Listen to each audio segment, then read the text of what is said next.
Hello everybody, this is Evan from TechNet Media, and today I'm gonna do unboxing of the mini DisplayPort to VGA adapter, the Apple adapter.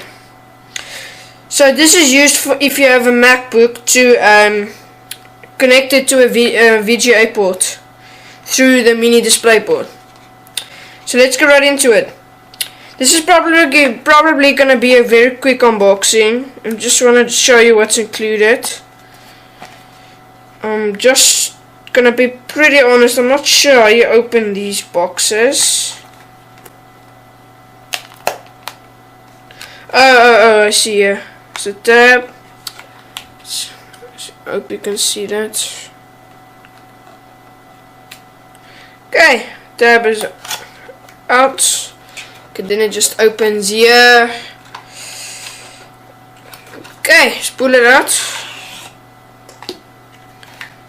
And there's a few papers inside. Nothing else in the box. I'm just going to put a box away.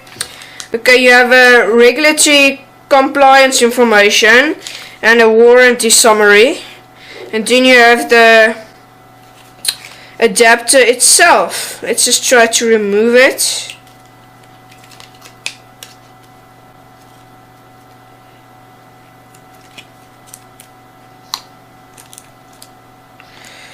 Okay, I think it's almost removed. Okay, just gonna put this away.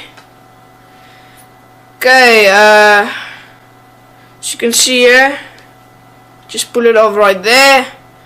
Then this you just plug it into your MacBook with a mini DisplayPort. Then you can plug in your VGA in here, and then it adapts, I think. So thanks guys for watching, and I will see you at my next video. Thanks for watching, and if you like this video, please subscribe and stay tuned for more videos.